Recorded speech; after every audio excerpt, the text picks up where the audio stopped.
those who were involved in making it come to life. Join us as we go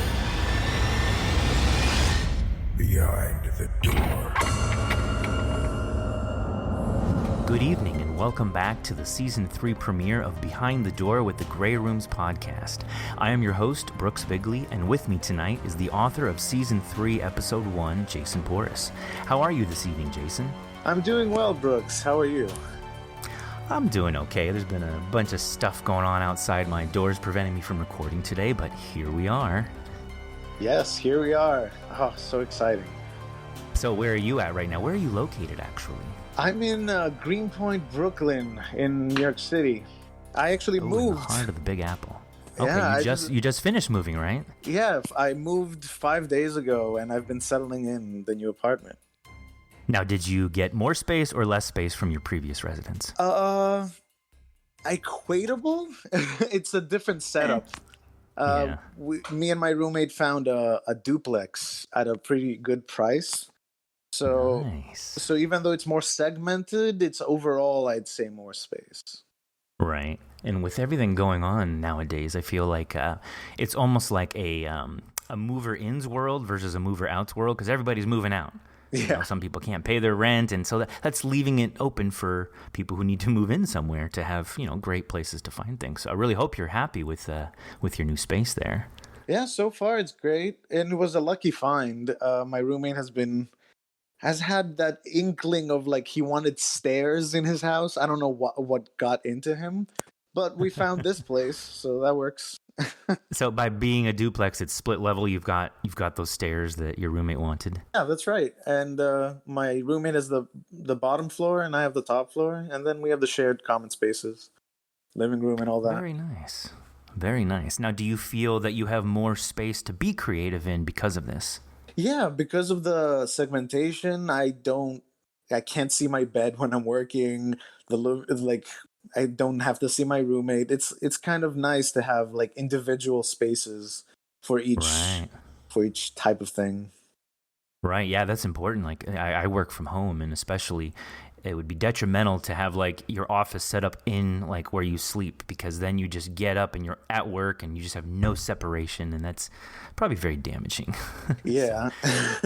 Clearly separating that is good for you. And I'm looking forward to that because this is your second story with us now, right? Yeah. Yes. You did the Rivers for our bonus for last season. Yeah. Which we also got to release publicly, but you wrote this story. I have one question. Okay. Why a cat? That's a good question. I want to say that when I was writing this story, I think it was around the time that Rick and Morty episode came out with the cat. And Which season was that? That was season 4. Season 4. Yeah, it came out either earlier this year or late last year. Okay. So what did the cat do in the episode? How did that transpire into you writing this story? I mean, it was more about how... So it wasn't a direct inspiration. I figured it out. I think it was more indirect in the episode. Essentially, the cat was this B-plot with Jerry where the cat could talk and all it wanted was to go to Florida and party. And no one could... Jerry couldn't kept trying to ask the question as to why, but it's like, don't be boring, Jerry. No one likes people who ask questions. And I'm like, that's... So I feel like there was like a play of curiosity killed the cat, but not really this time because it didn't want to be curious. But at the end of the episode... Did story grow from that? Huh? Did your episode, did your story grow from just that seedling idea of curiosity killed the cat? Not really. I don't remember the exact details of how it came into it. I just remember thinking that I wanted to write a sci-fi horror story, and I had that inkling that I wanted a creature into it and something unassuming, and I think between the inspiration from Rick and Morty and just other ideas I've had, like from the movie The Thing, I just had this concept where I'm like, okay, let's put something unassuming that's part of an experiment, and let's have weird things happen. And then I went with a cat, and then it expanded from there. Like the initial idea for the story had the cat do a lot more the thing type activities, more like extending limbs and grabbing pieces of each crew member and trying to reassemble a body. Like it was a whole different thing. Oh, wow. So you really did kind of revise this story. Yeah. I wanted to go more subtle. Mm-hmm. So instead of going with the physical route for the cat, I wanted to go more for the mental. So that's why I did the whole eye flickering thing and the hallucinations. Oh, you did such a great job. It was such a slow, I wouldn't say a slow burn. It was definitely a slow build, though, because there's just, I mean, we start off right away with that with the Klaxon alert going off, and you know, things are happening. We're starting right in the midst of it all. Yeah. And you kind of introduced the cat early on. You know, you hear one of the scientists talking about you know, the experiments that she's doing, and she doesn't say a cat, you know, she has a specimen, but I guess if you're a really savvy listener, you might connect, oh, she must have been talking about the cat as you're introducing the cat. But first listen, I didn't. So I'm like, okay, the cat's there. It must be like the station cat. So you definitely did a great job at like the creeping horror slowly overtaking everything. The cat must be a part of it, but I was still thinking like something will happen to the cat. Right. And then even I like near the end when you did the thing with, oh, forgive me, I'm forgiving his name. Was it Raj? Yes, Raj. it was Raj. We don't hear him as a character, but he is in the story, and he does physically manifest, you know, near the end. And then I thought, oh, that's it. He's the thing. Nope, it's still the cat. Yeah, absolutely brilliant. The whole idea came up with, I wanted originally to be like, everyone's gonna know it's the cat. I'm like, of course everyone's gonna think it's the cat. The main character himself is afraid of the cat, so of course the reader or listener in this case he hates the cat. Right. He has this unreasonable fear for just a cat that's an experiment. I mean, okay, they're in space, but like that's what they've trained for. So I wanted the listener to associate with John. John was afraid of it, so I wanted to kind of add an extra layer and not make the cat a direct aggressor and more of a puppet master of sorts. That's why I had this whole idea where every time its eyes shifted color, it would alter what the person it looked at, in this case John, was seeing and feeling. That's why, I don't know if you noticed on the first listen, but the entire conversation with Makena that John has, that entire thing is a hallucination. She's already dead. Like throughout the whole story, or because I certainly picked up on it when he sees her smiling in the bed, but then realizes the bed's covered in blood. Sorry, Katja. So which part of Makena then is the? So when he goes down to the lab to search for to see why they haven't responded to the alarm, the cat has already started this entire thing. Because he suddenly notices she was sitting there at the microscope and she hadn't been there a moment before. Exactly. So she was there, but she wasn't moving. So he hadn't noticed her. Okay. So then when the switch happened, she started talking, and then he's like, "Oh, you're there," but she hadn't walked in or anything. She was already dead, sitting there up at the microscope. Okay. And he also, forgive me if don't remember, did he also notice that the cat had wandered into the lab at the same time or something like that? Yeah, he had seen the cat just in the corner by itself.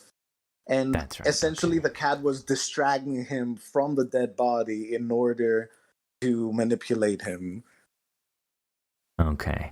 Now, was it just kind of a simple, easy thing to decide on the name Venus Flytrap because, you know, this is a sci-fi? Oh, and then also one thing I wanted to ask is, you said that they were in space, but so they're not on like a base on the surface of Venus. They're like within the atmosphere of Venus. Yes, they're on a floating space station around Venus.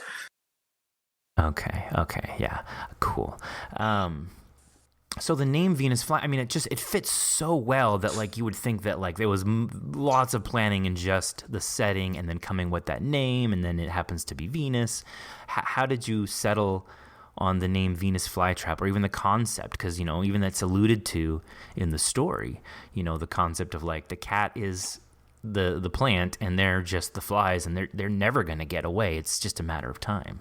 Yep. I initially went with Venus. Like, I wanted the space station to be around Venus because I always liked the theoretical potential of creating a space station there. NASA has looked into it because there is like a level in Venus's atmosphere where it would be relatively feasible with enough technology and an effort.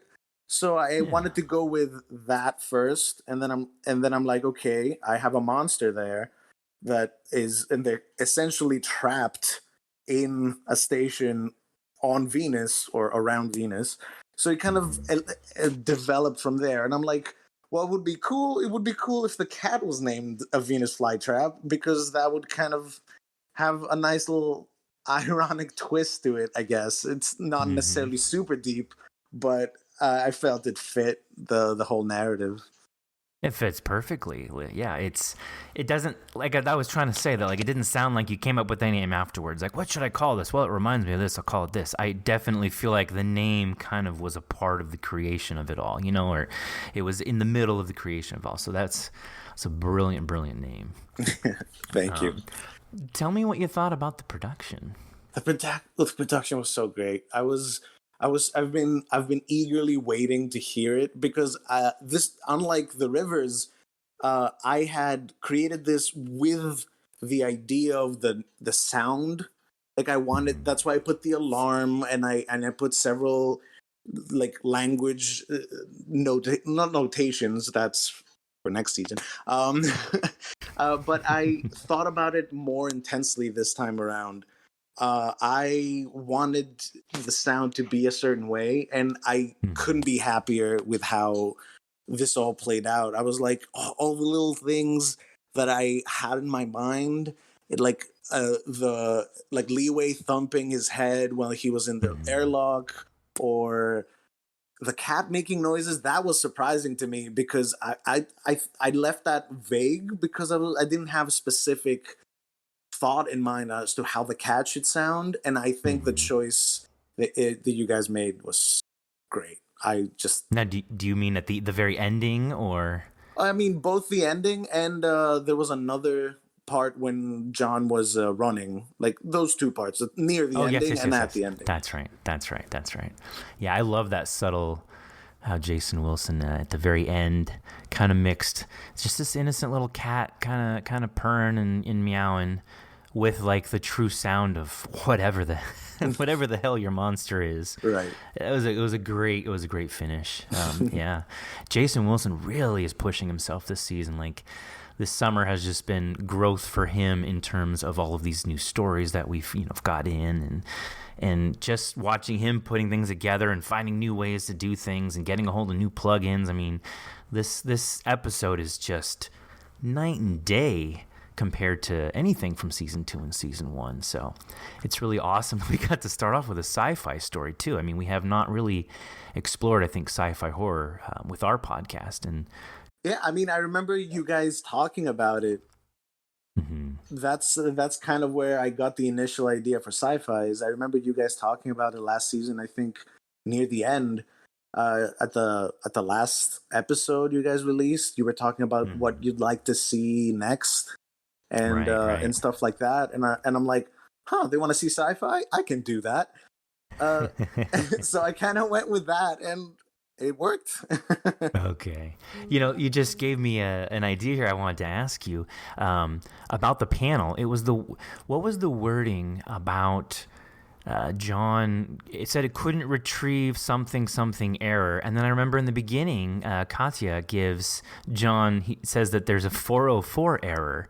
And I just thought to myself, is this like an internet joke? I'm being serious here, but like, were you trying to work in it? Like, Isn't that when you try to go to a website, the page no longer exists? You got to use Yeah, 404 404 is the well, it's shorthand for error. I don't know exactly the origin of it, but yes, it's kind of an internet thing where it's like 404 error. So I put that there as more like tech lingo kind of a joke. Okay. And Okay. what I put for the panel, I kind of threw in a little horror joke reference where I put panel missing from I don't know if I said crate or location A24. Crate. And A24 is a production company that makes a bunch of different movies, but also has made some interesting horror movies. Oh, that's right. I can picture the A24 logo in my head now. I just can't think of what movies have they done?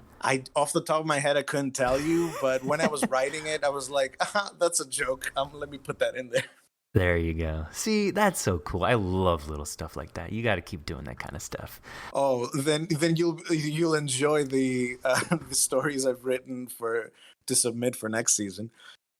Excellent. All right. Well, speaking of writing stories, then, what I wanted to ask you, you briefly, we mentioned this in the beginning, about like your creative space, like how important it is to keep it separate from like, a bedroom or whatnot. But like what? I guess now you have a new one. What does your new creative space look? I was going to ask, what did your space look like when you wrote the story? But what does your new creative space look like right now?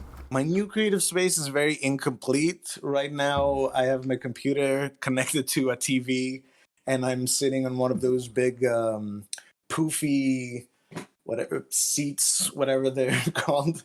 It's very I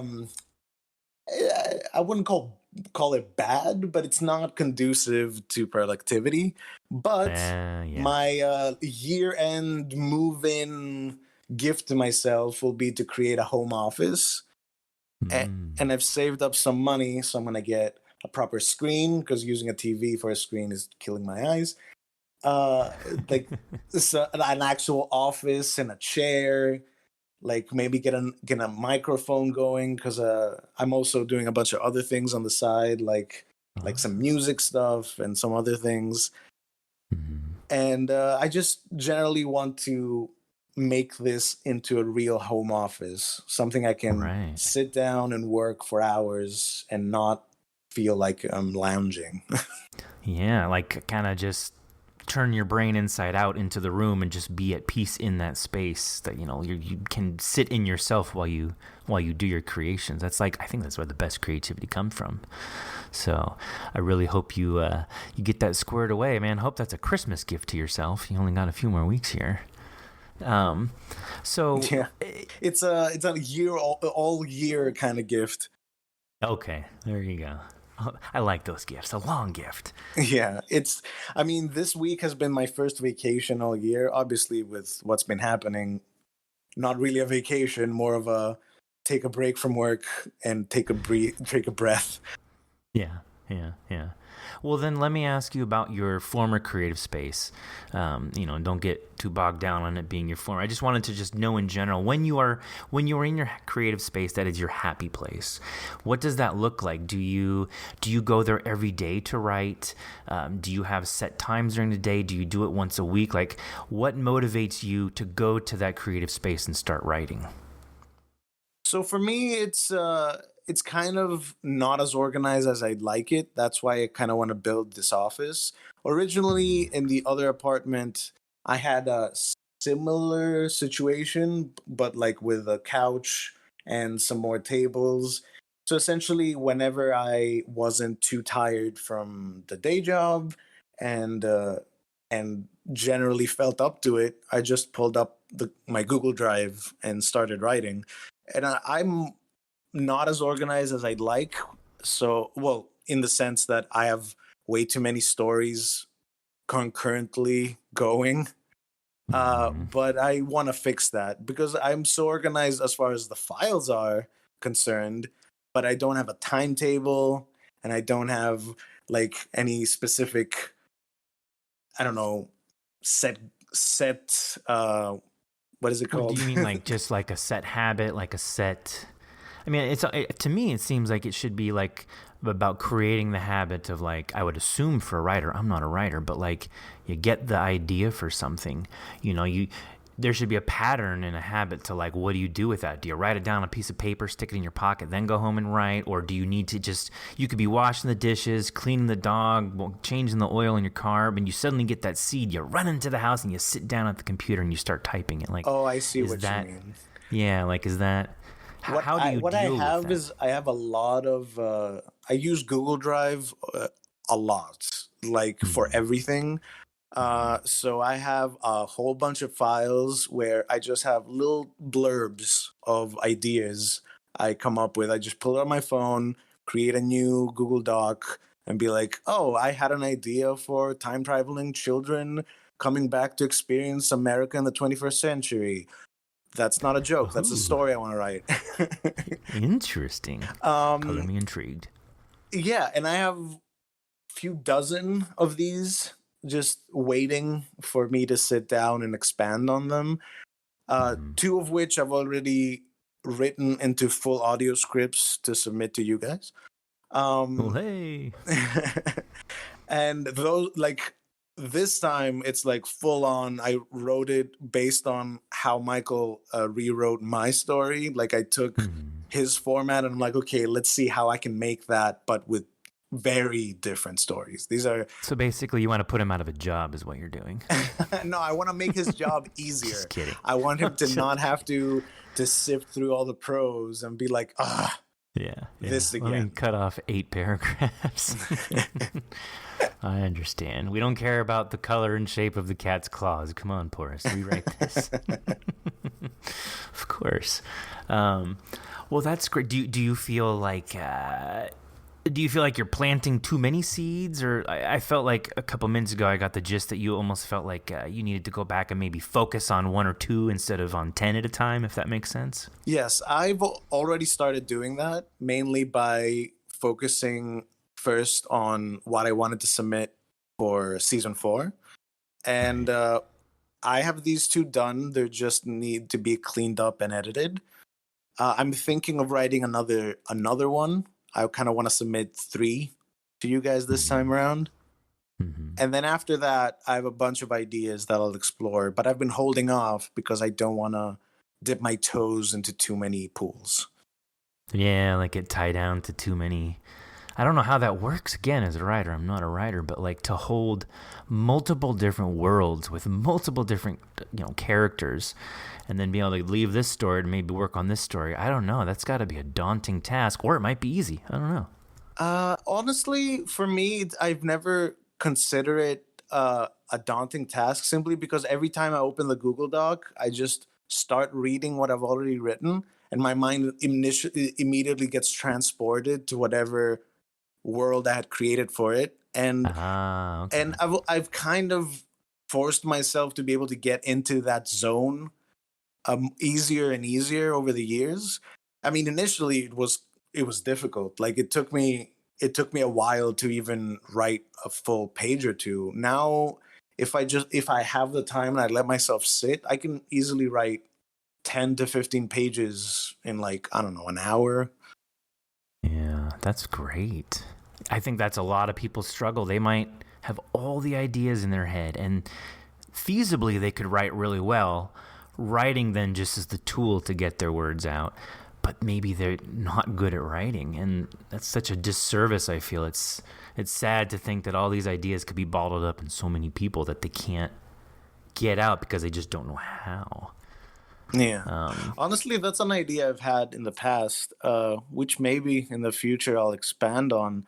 An idea of creating a kind of a writer's collective where some people don't necessarily have the writing skills, but they might have the creativity and imagination. And so they can be paired up with someone who's technically good at writing, but doesn't necessarily have a lot of their own stories. And then form they have the instrument, they just have to learn how to use it. Yeah, but some people don't necessarily want to learn how to write in a technical sense, but still want to tell stories. Like, that's, for example, Dungeons and Dragons. I know a lot of DMs that don't want to write a book, but they want to tell a story. Yeah, that makes sense. And then that's when you can work with someone maybe that can write it for you. Yeah. So I see where the benefit is to what you're talking about, like a creative, like scratch your back lab kind of. You have the writing skills. I have the thinking skills. Something. So that's pretty cool. Is this something you're actively working on, or this is still an idea? No. This is more of a.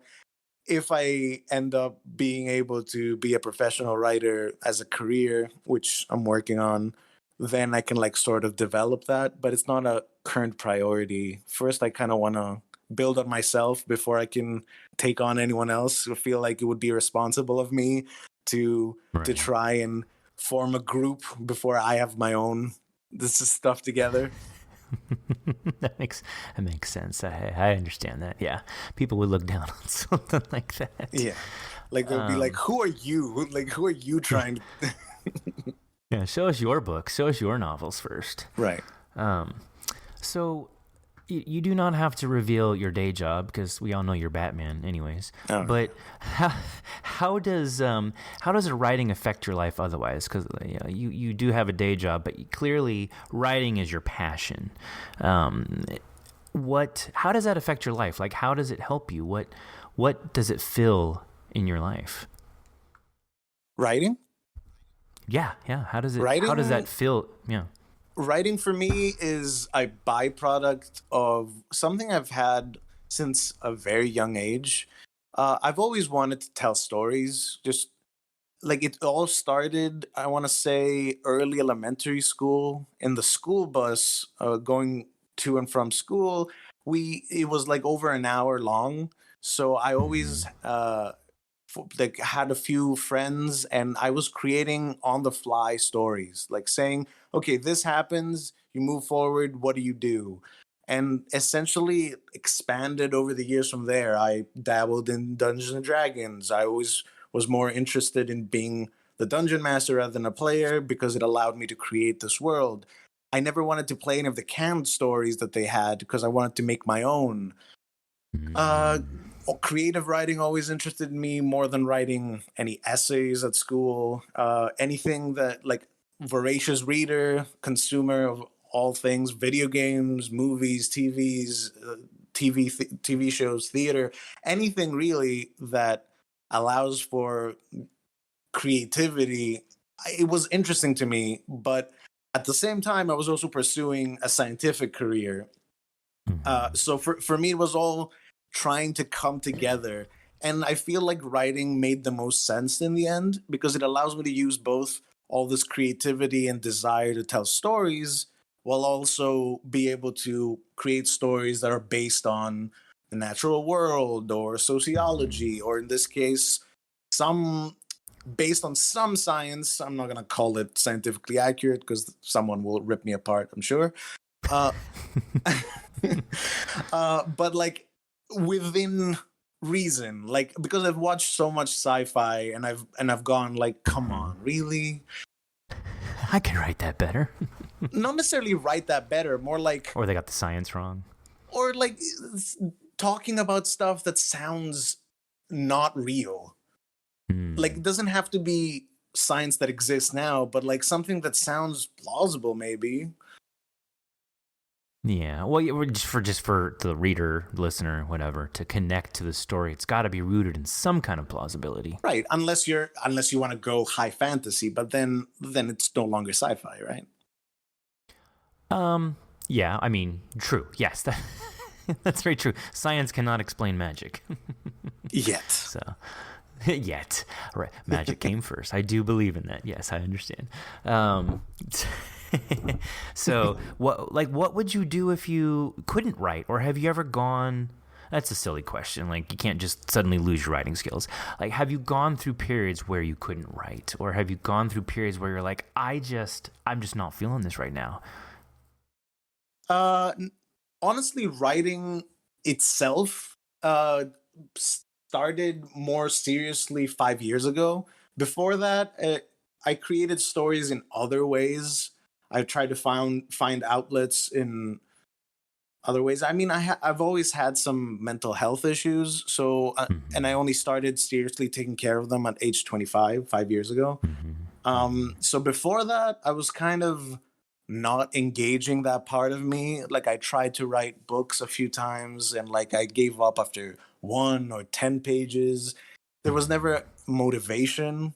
I mean, I only Yeah. recently finally uncovered like exactly what's wrong with me, because for the longest time it seemed to be just major depression, anxiety, like the I mean, I guess you can call it boilerplate nowadays with everybody having one version of those or another. But Right. it always felt not enough because even with the medication I take and everything I've done, it never felt fixed or even helped that much. But apparently, after looking into it and speaking with my doctors, I have borderline personality disorder. Ah. And not to get too much into it, because no reason. Anyone who wants to know what it is can Google it. It makes so much sense now that it's allowed me to rethink how I want my life to be.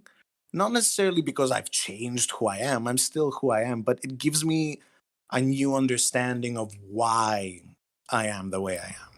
Right, right. I dig that. And that knowing why can then let you move forward with how to either prevent the negative that you don't want anymore. That's beautiful to really understand. I think we all have a quest to understand who we are, and it just adds to the misery of life when you don't know who you are. And I'm being very general here, but Yeah, of course. but when you do have a good bead on where your path should be, versus just being out in a boat in the middle of the ocean without a sail or anything. When you have a bead on where your path should be, I feel like even when bad things happen, or even if you are still in a bad place, if you know where you need to go, or if you have an inkling of the direction to go in, you can still better overcome most of anything. So I'm proud of you, man. That's really good that you've taken account for it all. It sounds like you've taken responsibility for it, and you had this power of writing, and you weren't ready for it at the time. You couldn't give all of your attention to it. There were other things that you needed to take care of first. But now look where you are. You're taking care of those things, and it's letting your writing flourish. So you won, man. You totally won. Well, it's still I don't want to say I've won yet. I know. But Premature winning. yeah, premature. But it's definitely I've definitely taken steps, and honestly, it's so great to see that other people are enjoying my writing in any form, even if it's just you guys. I mean, I'm sure the listeners enjoy it up to a certain point, but I can't see their reaction, so I can only see the reaction you guys have to my stories when we talk or Right. when we're on the Discord. So Right. and so it's satisfying, like in a very personal way, to see that something I spent some time writing, something I came up with, is enjoyed. Because even when I was doing the whole Dungeon Dragon stuff, where it was with my friends, it not to put them under the bus or anything, but it's hard to, when you're with your friends and just hanging out, it's hard to see that appreciation for a story, because Right. you're in it and they're in it. So it's hard to be like, they're not gonna thank me every time for spending the time writing. Right. Yeah. Yeah. They're just But enjoying it, basically. right. And I Yeah. get it. I mean, I never had any issues with them, but like for me, like there was that piece missing. So it's nice to slowly reach a point where people are enjoying what I wrote, and it makes me want to write more. Isn't it beautiful? It's like you're leaving a legacy. Like you're creating and putting it out there. You're not keeping silent. You're sharing with other people. That's true connectivity.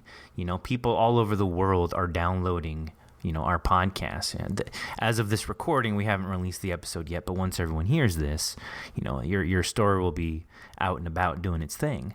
That's just such the beauty to me of being human and being in this world with each other, that the positive interactions, creating, like you said, creating something other people enjoy. that is not a selfish thing that you would be happy off of that, you know? That is a beautiful thing to be proud of because you are affecting other people. You are giving other people feelings. And if that can also come back and give you feelings, to me, that's just how, that is the meaning of life. It's beautiful. So you're doing a great job, man. Yeah, you're doing a great job. And obviously, I mean, we're all flawed. I can't claim to be done. I can't even claim to be completely healthy or anything like that. But at the very least, I'm trying my way, which that's the that's the part that's taking so long. I refuse to do it any other way. I've always had this stubborn side to me, so I kind of want to do this my way, even if it means it's gonna take longer, even if it means I'll be less successful overall, because I've had opportunities where I could have taken that could have, in theory, put me in a better trajectory, but it involved either interacting with people I didn't want to, or being in situations where I would be uncomfortable, and it's not worth it. At the end of the day, we all live in such tight mental spaces in this world. Sure, the internet has expanded things, but it's also restricted a lot of us into these bubbles. And right. I don't want to be restrained mentally. Man, you couldn't have said it any more beautiful than that. I really feel that. It's a powerful thing to create and to be what you want, because you only know who you are. We all exist in your world just like everyone else exists in my world. We are our own world, and to find peace with that and to find joy reciprocated back to you, that's the eternal struggle, man. And it sounds like you're headed towards that. You know, I would never be like, oh yeah, you're almost there. Like, we're never almost there. Life is about learning and growing. We'll never be there. We're never going to, get to what we want. It's not about that. It's about getting to that. I sound like a cliche here. I'm just spitting out cliches left. Listen, you're right. I mean, for the longest time, I've had this conversation with people where it's like pursuit of happiness versus pursuit of knowledge, and for me, it was always, I'd rather know more and grow than have this fake sense of happiness. Yes. Even if it means it's more difficult, and even if it means I'm more lonely or sad overall, it doesn't matter, because at the end of the day, I'm doing things to improve, and I'm doing things to know as much as I can about the world, about myself, and about the people near and dear to me. And when you do improve yourself, then those things will come to you anyways. So by just questing for them, I'm not saying you, but if a person just quests for those other things first without fixing themselves, they will never have what they want. They are not prepared for it. They will not receive that. Yeah. They got to fix themselves first, and that's you're figuring out. I'm proud of you, man. Thanks, man. You're doing awesome.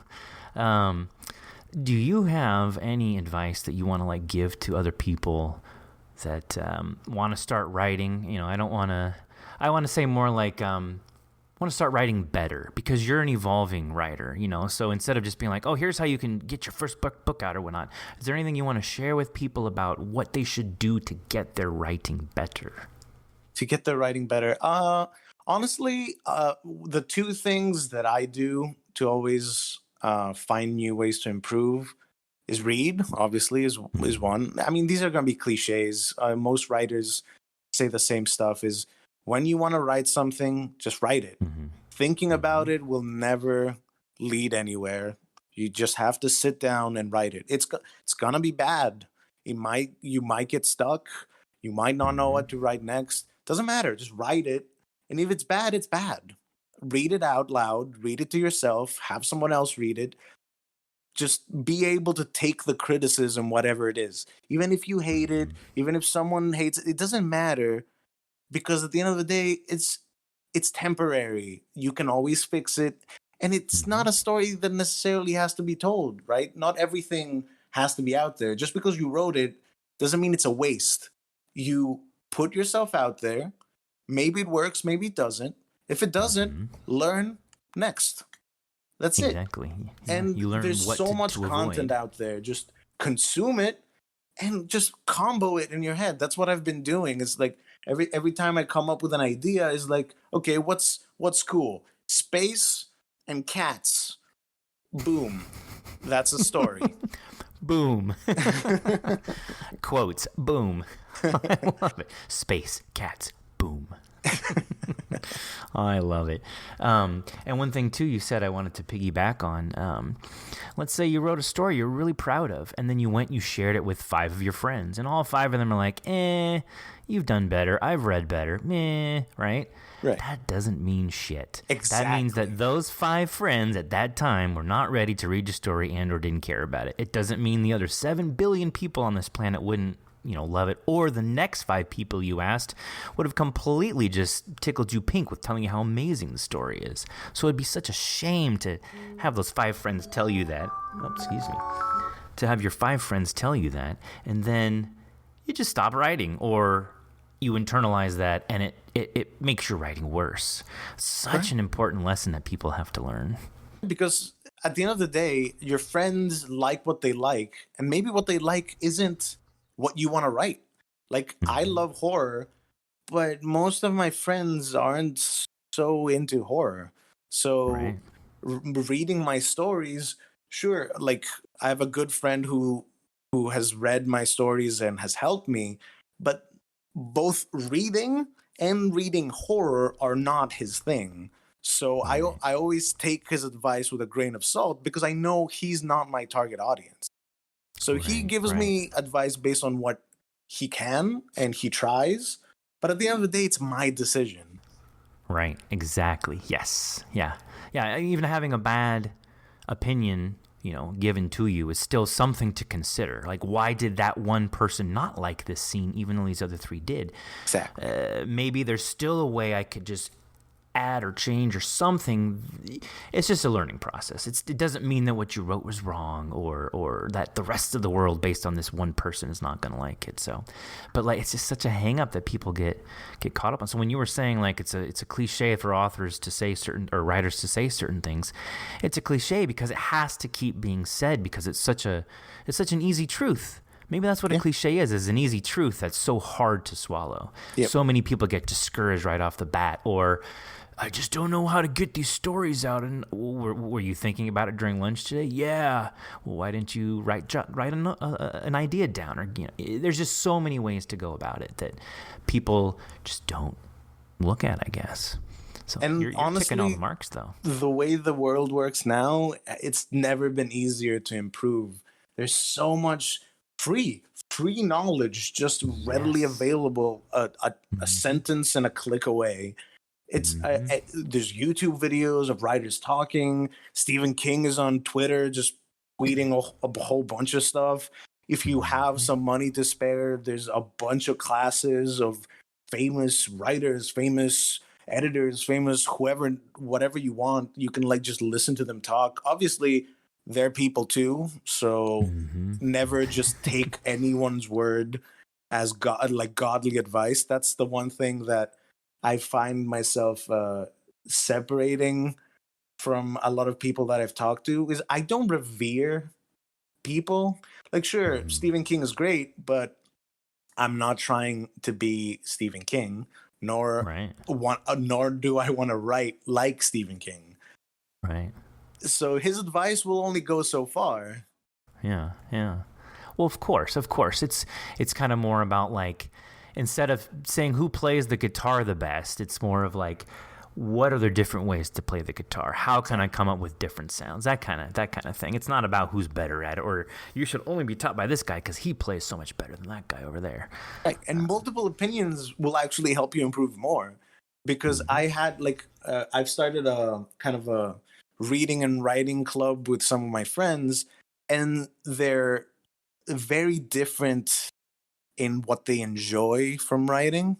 So one of them is more character focused, and the other one is more story and plot focused. So I wrote this story, which is unrelated, about some people in the ISS while nuclear war is happening down on the ground. Mm. And I was having both character beats and more flowery language progressing the plot. And one person was like, "Oh, you should do more of this," and the other person was like, "No, no, no, I want you to focus more on the characters and their relationships." And the thing is, at the end of the day, is like I kind of wanted both, so I didn't want to compromise on either. I mean, the story isn't done, but the fact that they pointed these things out gave me ideas on how to improve both things without necessarily having to limit one or the other. Right. Instead of saying I should take this out, it's more like, okay, let me look at this. Maybe I can find a third side and then heighten that. Yeah, that's beautiful. It's great. This is why you're progressing now. This is great. I'm excited for season 4, man, and we just started season 3. Yeah. I mean, I hope you guys like these stories. Two of the two I've written so far. I'm not sure what the third one's gonna be. I don't want to give anything away, but they're different. They're weird. Excellent. I like that. Well, hey, I wouldn't say, well, cliche wise, I would say that when you wrote The Rivers, I'd say that was different, and weird, but that's what made it unique because it had not been done like that before. Like that was such a beautiful story because of like the history behind it and like the, when you pulled from traditions to write the story. So yeah, I mean, I think I've been doing a lot of that with my stories because I've consumed so much media that I feel like everything feels like part of my history.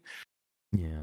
Because I've been so introverted and introspective, most of what I consider my history isn't really real life, is more of what I've consumed over the years. It's a weird way to look at life, maybe, but it's just an information exchange. That's all it is. It's just the way you got your knowledge. That's all that it is. Yeah. And for example, The Rivers was connected to, I mean, I grew up in Greece and I have a brother. And it was like I was always into ancient myth, both because it was part of my schooling and also because I just loved it and still do. I also loved sci-fi and animals. I mean, I went in biology. That's my degree. My bachelor's is in biology. So, cool. Combining like a biological creature like a cat with some sci-fi, like it all there's always something. I just take little pieces of myself and just try to throw them in and see what comes out. That's the mark of a true writer. You got it, man. You're not like just writing what you think people will like. You're writing what you like. Yes. And you're putting you into it. And that's why people like it. So. Well, I hope they like it, yeah. No more saying hope. Say I know. Man, you got to manifest what you want. People are going to love this episode. I mean, people are going to love this episode. I'm like who am I trying to convince here? The people listening have already, when they listen to this, they will have already heard the story and they'll be like, yep. Jason should pat himself on the back. We love this story. So, well, thank you. All the faith, man. All the faith. The universe loves you and loves your story. So have faith. That's great to hear. This has been a great talk. I wanted to make sure that we could maybe talk about anything that you else, like if you are able to talk, are you working on anything else? Any projects? Are you cheating on us with any other horror podcast, basically? No, not at the moment. I haven't been, as I said before, I haven't been as productive as I'd like to. So far, I only have these 2 stories that I've finished to submit for you guys. Besides that, since March, I've been trying to build my Instagram. But on Instagram, I essentially post a lot of poetry, and it's more centered around, well, some of it's centered around mental health and how I feel on a week-to-week or day-by-day basis. So it's essentially stuff I come up with. It's just an excuse for me to be able to write every day. So I have different weekly themes. Like on Mondays, I have this series I'm calling Isolation Poetry, which I started when quarantine started. It was essentially my way of expressing frustration and depression And through that, I've developed several ones. One I started this week is for Tuesdays, which I'm making into a gaming poetry series. I'm calling it RPG Verses, but verses as in like poetry verse, not Right. Not like a battle. Of course. right. So stuff like that. Like I'm just trying to mess around with language and poetry. It's just because Instagram isn't really the place for something long form. So Yeah, it's all visual. yeah. So I essentially pick nice pictures and put a little poem on them, and then I write a little blurb underneath, something like that. It's nothing crazy, but it's a beginning. I wanted to have stuff out there to show my writing capabilities and flexibility. I have a continuous story on Thursdays. It's kind of a horror comedy. It's about this demon horse called the Nightmare and her journey to go back to her castle. And it's just a bunch of weird stuff that I come up with every week. It's I mean, take a look. It's This sounds like great content. Where can the listeners find it? This is all on my Instagram. It's at the Hypercanon. Okay. And all my socials are there. I have this. I managed to grab all the at the Hypercanons. So I'm on Twitter too. I don't post anything different there. I just repost my Instagrams there. But slowly, I want to finish my website. It's not up, but I want to finish it. I have a lot of ideas, and I want to get into a more productive. Like this next year is the year I want to spend, like, formulating the proper plan, like getting the website up, maybe setting up a Patreon, because I have some ideas of more long form content that I feel like would take too much effort to just give away for free on Instagram. Of course. We'll see. I mean, I have a lot of ideas, mainly revolving around horror, but I've also been playing a lot of music. I mean, I'm not really a musician, but kind of like amateur guitar and singing. Mm-hmm.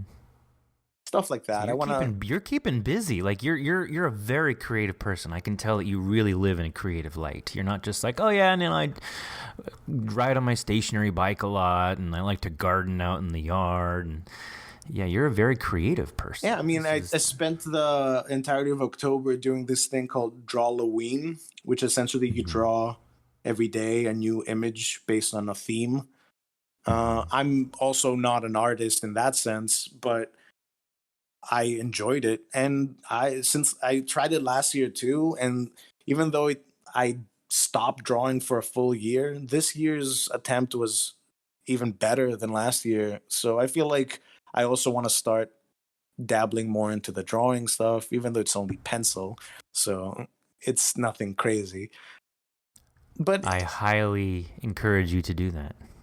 Yeah, I'm just trying a lot all the of other things that you can do. You Yeah. keep feeding that, man. Like that, there's something in you that really has to get stuff out, and that's a beautiful thing because a lot of people don't know how. And you're like, I moved past that. Let me figure out how to get this out. Yeah. And you're finding all the avenues. And if something doesn't work, then it just means that avenue didn't work. So try a different avenue. Keep going at it. Yeah, I mean, that's the idea so far. Like, that's what took the longest time to accept, is that it's okay to let go. Sometimes something doesn't work, and instead of being sad about it, being like, okay, I tried, next. Yeah. What do I take with me from it? And next. Exactly. Yeah. You got it, man. You got it. Well, Jason, I really enjoyed this talk with you. I'm super excited that we got to start the season with this story. Once you fully hear the season, you'll really understand why your story was the perfect beginning story. And I will say nothing else. That's interesting. And by the way, we didn't touch upon it, but Beckett, I'm super curious. Yeah, what do you think? You like Beckett, huh? Yeah, pretty cool dude, huh? Just by the comments he made about the door and about, and I'm like, wait, what does he mean? Wait, what do you mean? You know what I really like is that we have hear me out when I say this, we kind of have Raymond back in the sense that we got to hear a lot of Raymond's inner monologue, and that really played central to the plot. Because we had to figure out what he had done to his wife and what happened to his baby and all of that. Versus with Sam, the story really evolved around her with her interactions with Bob and with Todd. You'll notice Beckett did a lot more kind of like monologuing, and it's more about he's not fazed by what he's seeing. He's ingesting it. He's everything is nuts and makes no sense, but he's just like, okay, well, what's next here? So there's something interesting about that. But yes, I love that we get to hear more. We're going back to that. You just get to hear more of what the character is really going through when you can kind of include that monologuing a bit. So I'm really, really happy with how Zenke is writing it this season. Yeah. I'm super excited. Beckett as a character seems fascinating, and I can't wait to hear what happens next. And this was just the tip of the iceberg. So yeah, can't wait to talk to you a couple of episodes in and see what you think. Think about Beckett. I'll be on Discord and we'll talk more. We shall be talking. So once again, thank you, Jason. I'm just happy that you're once again in our canon. We've got now 2 stories in the Grey Room's canon, so your legacy will forever live on through our podcast. So thank you for that. We got your social media from you, so that's good. And I guess I'm just gonna bid you a good night. I mean, I figure you're gonna go off and write like 10 more stories tonight. So hey, man, whatever you I do wish for the I was rest that of the night. productive. You'll save it for the morning. That's fine. You need some rest. So thank you very much, Jason. Thank you for everything. And thank you as well. Talking. Bye. Join us each week after every episode for another edition of Behind the Door.